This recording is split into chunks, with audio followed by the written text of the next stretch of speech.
Hello Internet, it's time for another Wednesday's serial, DC 52 Week 4. This is the end of issue 1s, and I do want to start off by saying last week I didn't do Captain Atom. I'm sorry, it actually wasn't given to me by my comic shop. There was a back order issue something. I didn't even realize it till this week, but I have my copy now, so I'm just going to throw it in alphabetical order with everything else. So, sorry, but beyond my control.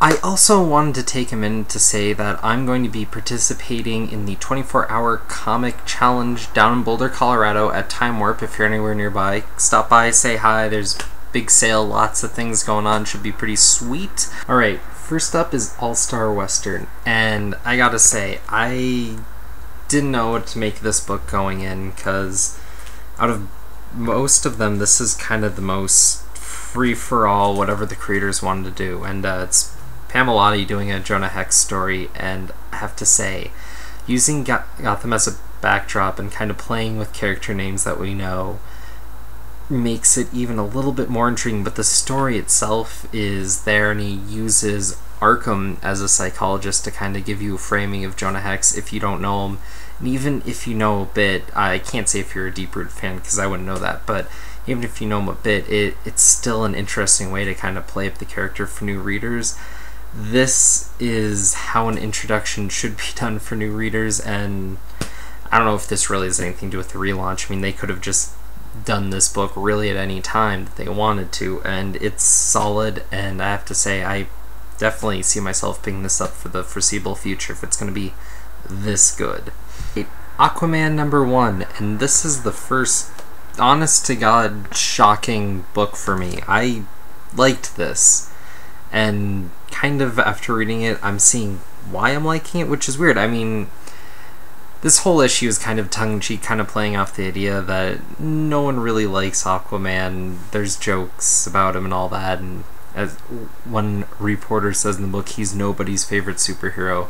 And he's just kind of an ass to everyone because everyone's being an unbelievable jerk to him, despite the fact that he's being super heroic and actually more or less a good guy, just with everything going on. He kind of has a chip on his shoulder because he assumes everyone's going to treat him like an ass, so it's justified, at least so far.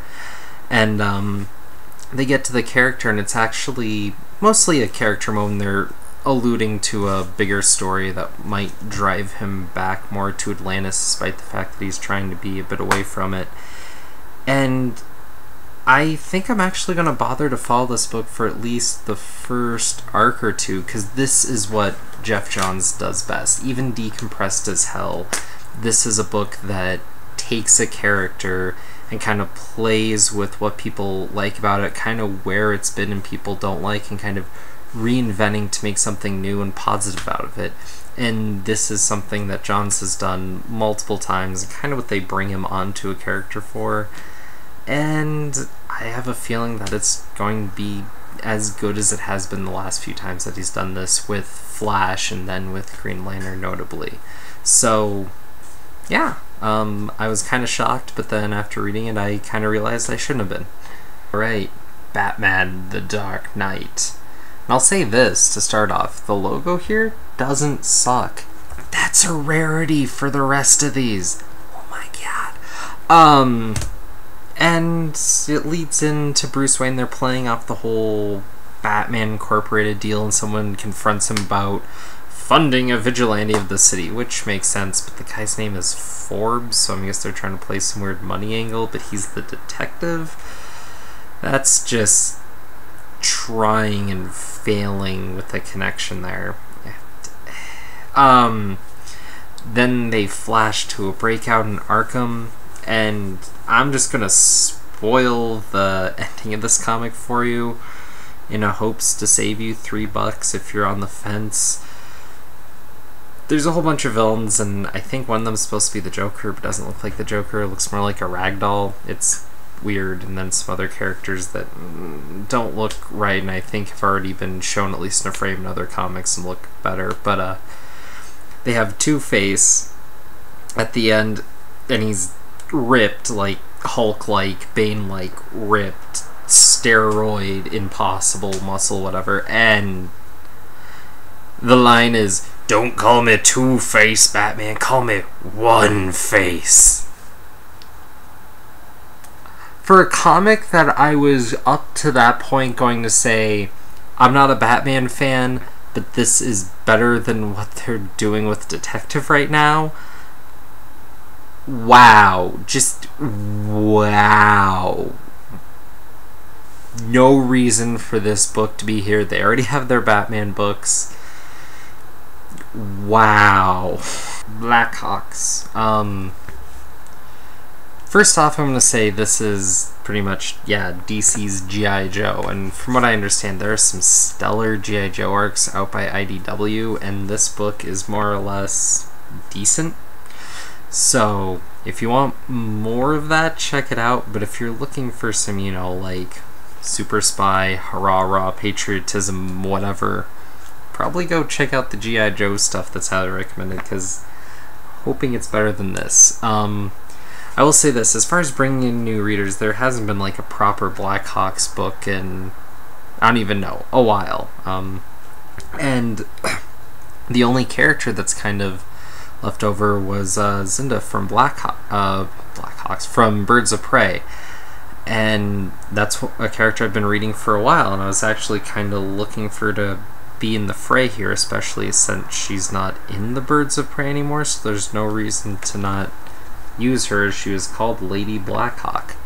I think as far as recent readership goes, she's a character that would have made sense, and not in here. It's just so bizarre. Like, even just new readers to the book have an in, and they're not using that, and I just find it so bizarre. But they introduced the characters, it's all there, and it is what it is, and I don't think this really has the potential to be anything special unless there's a twist coming that there's no way to foresee in this book already. The much-anticipated Captain Autumn. I am glad JT Krul is leaving Green Arrow and staying with this book rather than the other way around, because this is so much better than the most recent Green Arrow issue, by far.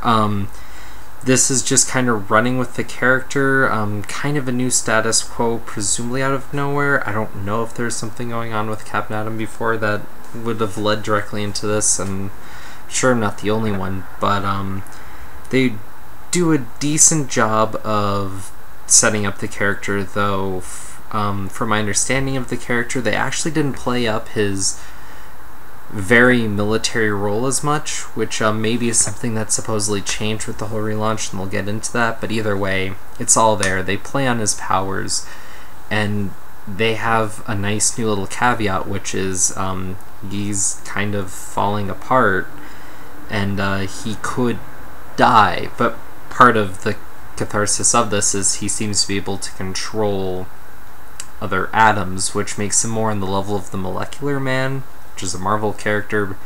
It's never used, but basically makes him one of the most powerful characters of the DCU, just with the caveat that doing so could fracking kill him. Cool. Which they play up in all the right ways, and for a first issue, it's getting there, and you know that more is coming, but how it's going to play out, no idea. And really well done. I'm also kind of excited because Captain Atom is the one DCU proper character that really has a history with Wildstorm. There were a couple of arcs where he got blasted into the Wildstorm universe when he basically saved the DCU from an atom bomb, and then kind of interacted with the Wildstorm characters and pointed out how different the DC characters were from the Wildstorm ones, how the DCU was more heroic but was more of a stage to do so.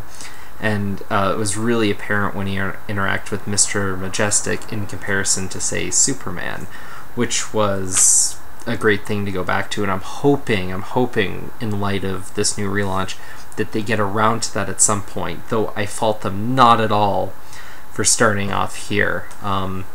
Also, the art in this book really played up the themes and what was going on in the whole Atom feel.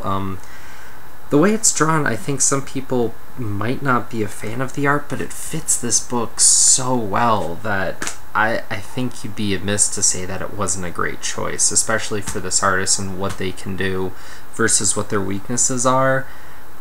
Spot on the best book to put them on, which appears to be Freddie Williams II. So, another book that I'm going to be continuing with, I have to say so far this week is blowing last week out of the water, which is a good thing because I think DC got so much flack last week and earned. The Fury of Firestorm. Yeah. First off, the pencilist and the inker are probably going to get a bad rap because the art in this book looks weird, and at first glance you just want to pin on the main artist. The truth is the coloring's weird. It's like it's paletted, just palette coloring, you know, for red, whatever, bam, put it in, and then shading's done in like Photoshop. It's very blah, very machine-like coloring, which is sad because the rest of the art's so good that it almost covers it up, but it's anyways, this story is bizarre. It keeps cutting between this high school deal with a forced racial tension, really, where both characters are really just jerks. One's a jock and the other's essentially throwing the black card in. Neither's likable or heroic by any standard. And then these well-written villains come in, and it kind of toggles between these two stories, and then the villains come to the high school, and then all hell breaks loose, and the two despicable characters become Firestorms, and then they mix like Voltron and become Fury. The end. It's a big pile of what the fuck. And just, yeah, another high school superhero book. Blah. A Flash. And this book surprised the hell out of me. The writing's decent, though nothing particularly, you know, breakaway. But I have to say, the art and the layout for some of the stuff in this book was just incredible. Out of nowhere, the book that's taking the most artsy risk, and I will say the layouts are awesome. They're nothing unlike the Batwoman stuff, but compared to every other book, the layouts are far more, I'm not even gonna say daring, because they're just damn good, but they're different. They're taking a note. I mean, look at that. That's your title sequence layout. That's sick. That's the shit. And then there is another layout that just, look at this page. Just look at it. Again, I should get a scanner or something, but just that bit, and these panels over here, just boom, boom, boom. Not even necessarily needed. You could argue waste of space, but the color contrast that it creates and the height that it develops brings essence to this action scene that otherwise would just fall flat. And oh my god, I can't believe I'm saying this again this week, but The Flash, out of nowhere, awesome. And mostly because of the art and the layouts, which is something that I rarely say about a book alone.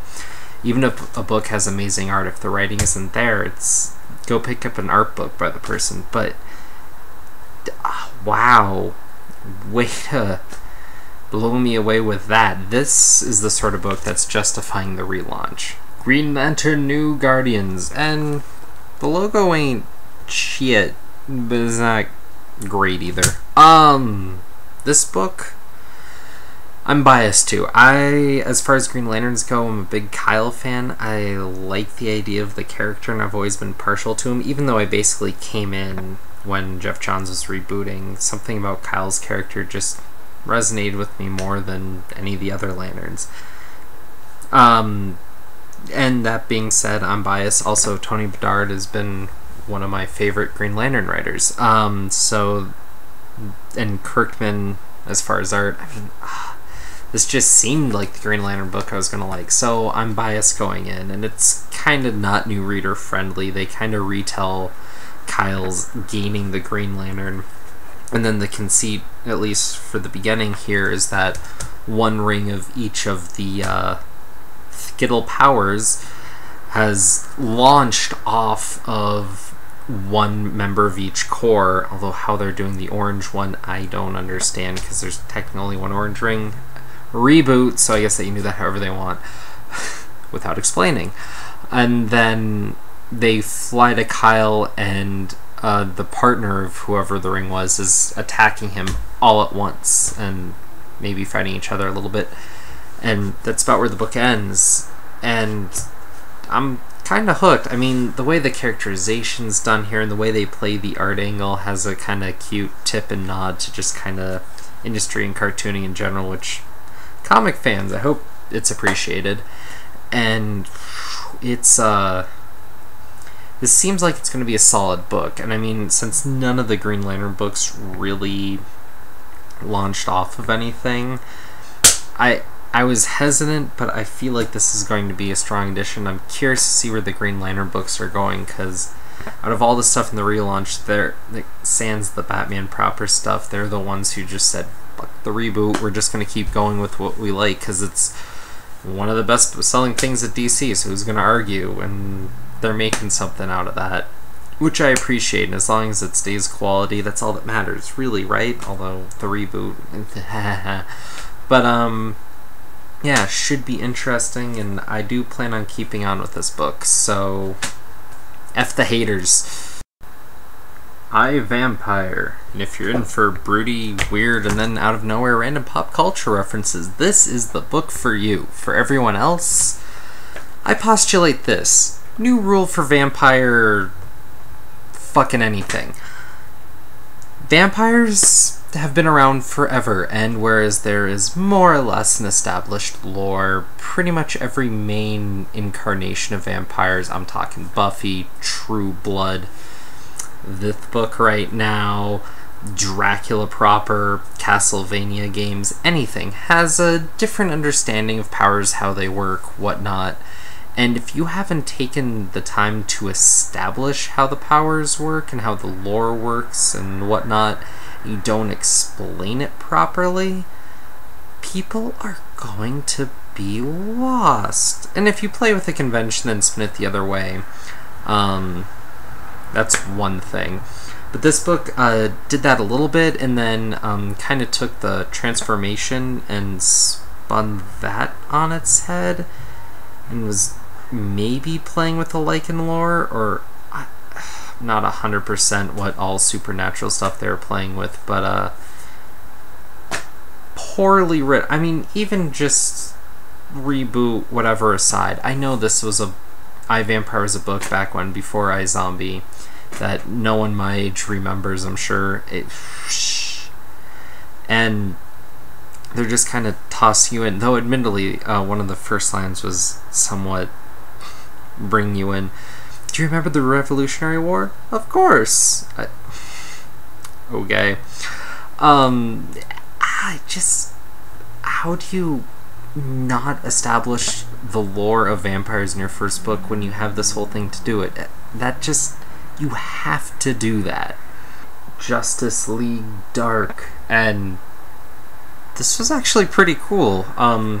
For a book with bizarre expectations, taking a lot of the magic stuff that was turned Vertigo and then bringing it back into kind of a team ensemble book, it hits all the notes of kind of a superhero team ensemble book while setting up this big main villain they need to fight. One of the interesting twists, though, is you have Zatanna working with the Justice League, which hasn't been established in their own book yet, but fuck, this relaunch has kind of screwed the pooch on that sort of stuff. But seeing that these superheroes can't handle magic because it's not really their realm, it's not really their fight, and seeing the seeds of them going to have to deal with that, and that being kind of a ramification throughout the book, I think is really interesting and ties these characters to the rest of everything else, which makes it so much more interesting to me, because when you just have magic with magic, it loses some of the appeal, but having it in contrast with the rest of this fantastic world and how it stands out, and maybe kind of showing a weakness of it later, we'll see, but I think this book has a lot of potential. So here's hoping it continues to show what potential it could have in this universe. The Savage Hawkman, which, yeah, that logo's savagely terrible. Oh, alright, this book confused me from page 2. I would say page 1, but page 1 always gets a break, because they're luring you in. But then what the fuck? This story is a slow spiral into a descent of WTF. The art is... Okay, how do I put this? The art isn't that bad, but for a professional DC comic, really, it doesn't have much flavor, and it's just all over the place, and just say no to Hawkman. Friends, don't let friends read Hawkman. That's where I'll leave it off with this book. I try to make a point like I'm trying with every other book, but god damn! Alright, Superman with George Perez at the helm, and I'll say this. This is a book that's facing some of the familiar trappings of the rest of these new number ones. It kind of throws you into the story, and it's kind of playing with the new conventions of Superman, post-action comics.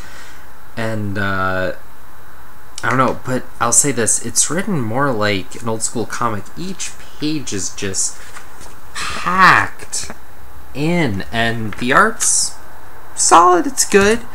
And it's just, bam, it just keeps coming. I mean, for $2.99, you're getting a lot more story.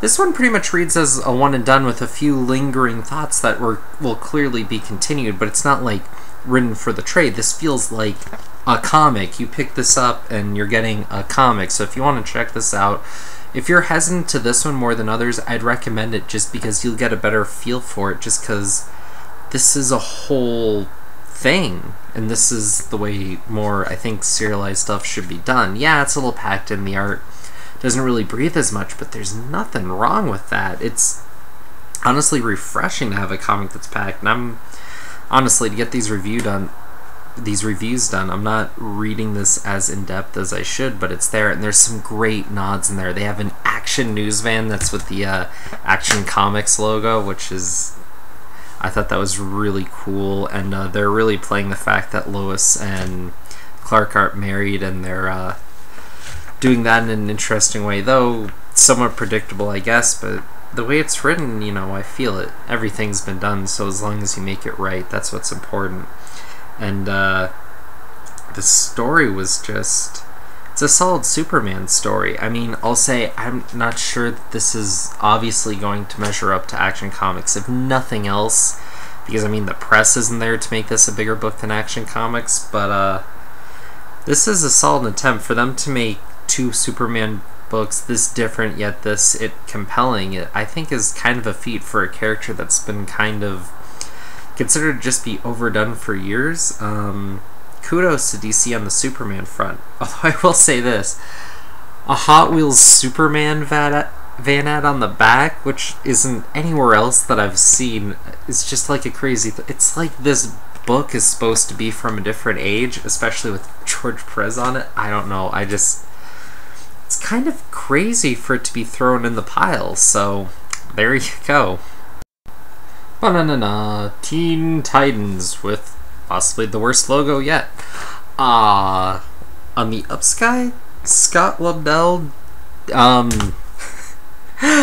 least did a better job than he did last week. Probably won't get as much flack. Probably, though there's a lot of Teen Titans lovers that are probably going to hate the fact that this is so drastically different.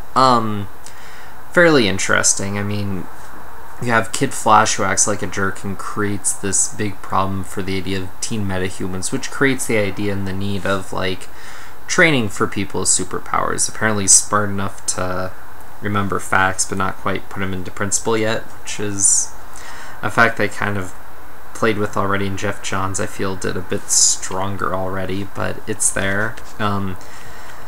Red Robin, Tim Drake seems... He's always been smart, but in this he's smarter than he's ever been before, and it's just... It's a little too much. There's a difference between Boy Genius and this. It's uncanny. To say that he doesn't have any superpowers would be a goddamn lie. Way just able to master anything, apparently, and has tech that's unfathomable that he created, I'd imagine. So, yeah, bullshit. Superboy's kind of there, and they allude to Wonder Girl. There's a couple other characters that they kind of show but aren't really in the comic, and it'll be kind of interesting to see the full team ensemble. Presumably the people on the cover will be there, but I don't know who the pink fabulous fucker in the back there will be, or a spider chick. There's some other Titans that they show in a quick little screen briefing, but see how that shakes out. It's, for a team ensemble book, kinda interesting so far, better than most in that respect, though not that grabbing, and but they managed to avoid high school, so props for that. And could be interesting to see where it heads. Voodoo. Woo, woo. First off, this book is a lot of cheesecake. A lot of cheesecake. Done right. Take a note, people who created Catwoman. It's set in a strip joint, so it's kind of justified because Voodoo was a stripper, but they're playing this idea that she's a demonite, if you know anything about Wildcats from Anywhere. Aliens, bad aliens trying to, you know, get at humanity. But playing in the whole DC angle, and there's some subtle nods, but it's not overt like it is in other books, which works for this sort of thing. She's just trying to learn about humanity, and you get kind of an interesting play, and it's a slow build, but there's some characters in here that really work, and Voodoo's more the villain than anything, which is a nice twist. I know I'm spoiling it right out the gate for you, but there's no other way to talk about this book. This is an interesting way to play on the character, and as fascinating as this is, and as much as a better use of a Wildstorm character that this is than Grifter, I don't know. I mean, if the book's going to be this slow, I just don't see single issues being worth it. This has to be a trade book if it's going to be building at this pace. That being said, it's interesting. I'm really curious to see where it's going to go, and hopefully we'll play in more of a cast as it goes along, especially because one of the main characters gets axed. No telling who! Probably not the title character on the first issue. Spoilers, not really. Yeah, so I was shocked. I was expecting this book to be bad for whatever reason, and after last week, I'm sure with the whole setting and everything that the feminist types won't be too happy, but I don't care. This is the sort of book that when a feminist type attacks it, they're missing the point. They're missing it. And to say that just because it's set in a strip club and playing with sexuality is wrong, it's addressing the issue in the right way. And yeah, there's a lot of, like I said, cheesecake in there, but it fits the story. So, and the art's great! Who loves a boner? Me! I'm just kidding. So this is the last week for number ones, and I gotta say, this week blew me out of the park. For a stack of comics as a whole, this week was the best for DC. A lot of sleeper hits that maybe I wasn't expecting, and some books that were just honest to goodness good. And even the books I didn't like weren't so atrocious that I'm kind of offended by the relaunch. A couple of the weeks prior, there's been a lot of books that just really DC. I don't know how they kind of got past editorial. I will say this for the relaunch. There's a few books that justify it, but I think honestly, if they had just kind of rolled Wildstorm in and just kind of played with it and they needed to relaunch Superman, probably for some legal reasons, but there's a lot of books that clearly didn't need a relaunch. They just needed to be retooled. And so for DC to do this whole thing, I don't think it's quite as justified, especially the way that they're playing this supposed really hard reboot. Not necessarily justified, but the amount of quality books coming out from DC now versus the months before, I think is a good thing. I think some properties hit the shit and are going nowhere and will die very quickly. Some books are destined to be doomed. Hawk and Dove stands out among those very well. At this point, I don't see Red Hood and the Outlaws going anywhere unless it makes a lot of sales on Infamy. But what's interesting, I'm curious to see, just from a pragmatic standpoint, is that if all that controversy allows the first, say, couple of issues to be bought up, and then sales just nosedive because after you kind of check out the controversies about what else is there to really see.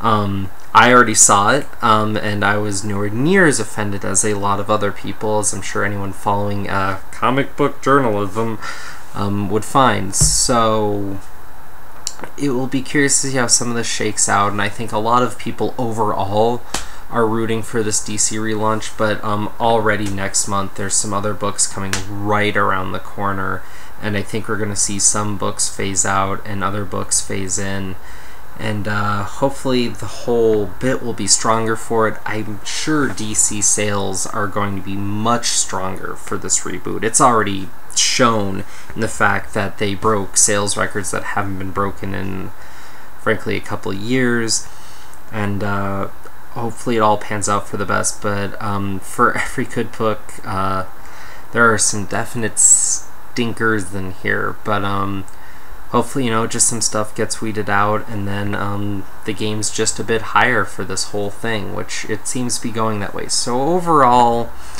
I don't think the whole relaunch is necessarily handled story-wise as well as it could have, but the end result is some better books, so who can argue that? I am still pissed, though, that Rebels got cancelled. What the So yeah, that's it for this Wednesday's serial. Comments, questions, death threats below. And we shall be reconvening with some issues 2s soon. And sorry for not doing some more reviews, just time's been slipping by me.